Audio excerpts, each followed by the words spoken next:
आज बॉम्बे हाईकोर्ट ने तबलीगी जमात के साथियों को कहा कि आप पर जुल्म किया गया, मीडिया ने गलत तरीके से दिखाया, टारगेट करने का प्रयास किया गया और कोरोना काल में इस राष्ट्र आपदा में जमातियों का दुरुपयोग किया गया। और यही बात हम पहले दिन से कह रहे थे, जिस पर तमाम लोग कह रहे थे कि नहीं, आप लोग अपराधियों का संरक्षण कर रहे हो। पहले दिन से मैं और हमारी पार्टी का स्टैंड बिल्कुल साफ था कि तबलीगी जमात के लोगों का कोई गुनाह नहीं है, उन्होंने कोई गैर कानूनी काम नहीं किया है। अगर किसी की गलती है तो वो सिर्फ सरकार की गलती है और निजामुद्दीन मरकज में कोई भी गैर कानूनी काम नहीं किया गया।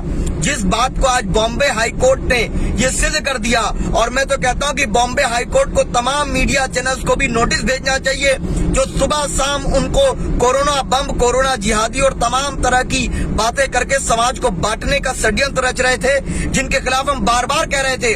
हमने सुप्रीम कोर्ट में मुकदमा भी दाखिल किया था कि ये मीडिया कोरोना के नाम पर समाज में नफरत फैला रहा है सरकार को बचाने के लिए। आज वही बात बॉम्बे हाईकोर्ट ने की है। हम बहुत तहे दिल से शुक्रिया अदा करते हैं और उनके इस स्टेटमेंट का पूरे भारत की जनता स्वागत करती है। और ये बात प्रमाणित हो गई कि देश के मुसलमानों को इसके नाम को इस्तेमाल करके समाज को बांटने का षड्यंत्र मीडिया के कुछ लोग, सभी के लिए हम नहीं बोल रहे, लेकिन मीडिया का एक वर्ग सरकार के एजेंडे पर नफरत फैला रहा है, जिससे सरकार की नाकामी छिप जाए। जैसे कि नौजवानों का रोजगार, महिलाओं की सुरक्षा, देश की इकोनॉमी और कोरोना के बढ़ते हुए केसेस, सरकार की नाकामी छिपाने के लिए तबलीगी जमात के हमारे साथियों के नाम का दुरुपयोग किया गया। और मुझे विश्वास है कि कोई भी तबलीगी जमात का साथी आरोपी सिद्ध नहीं होगा। जो हमने कहा था, हमारा जिस दिन तबलीगी जमात निजामुद्दीन प्रकरण हुआ था, उससे अगले दिन का मेरा यानी शादाब चौहान का यूट्यूब पे वीडियो देख लो। जो बात मैंने कही थी कि आरोप निराधार है, वो सत्य साबित हुई, क्योंकि हम लोग कानून व्यवस्था पर पूरा विश्वास रखते हैं, देश की अदालत पर विश्वास है। और मुझे विश्वास है कि उन टीवी चैनलों पर जिन्होंने नफरत फैलाई, झूठ फैलाया, उन पर भी कार्रवाई होगी। आज बॉम्बे हाईकोर्ट ने तबलीगी जमात के साथियों को कहा कि आप पर जुल्म किया गया, मीडिया ने गलत तरीके से दिखाया, टारगेट करने का प्रयास किया गया और कोरोना काल में इस राष्ट्र आपदा में जमातियों का दुरुपयोग किया गया। और यही बात हम पहले दिन से कह रहे थे, जिस पर तमाम लोग कह रहे थे कि नहीं, आप लोग अपराधियों का संरक्षण कर रहे हो। पहले दिन से मैं और हमारी पार्टी का स्टैंड बिल्कुल साफ था कि तबलीगी जमात के लोगों का कोई गुनाह नहीं है, उन्होंने कोई गैर कानूनी काम नहीं किया है।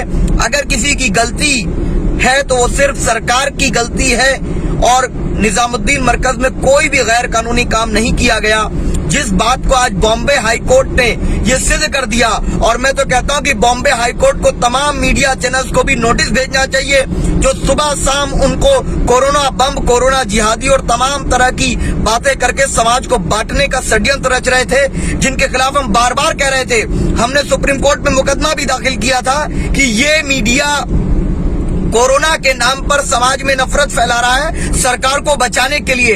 आज वही बात बॉम्बे हाईकोर्ट ने की है। हम बहुत तहे दिल से शुक्रिया अदा करते हैं और उनके इस स्टेटमेंट का पूरे भारत की जनता स्वागत करती है। और ये बात प्रमाणित हो गई कि देश के मुसलमानों को इसके नाम को इस्तेमाल करके समाज को बांटने का षड्यंत्र मीडिया के कुछ लोग, सभी के लिए हम नहीं बोल रहे, लेकिन मीडिया का एक वर्ग सरकार के एजेंडे पर नफरत फैला रहा है, जिससे सरकार की नाकामी छिप जाए। जैसे कि नौजवानों का रोजगार, महिलाओं की सुरक्षा, देश की इकोनॉमी और कोरोना के बढ़ते हुए केसेस, सरकार की नाकामी छिपाने के लिए तबलीगी जमात के हमारे साथियों के नाम का दुरुपयोग किया गया।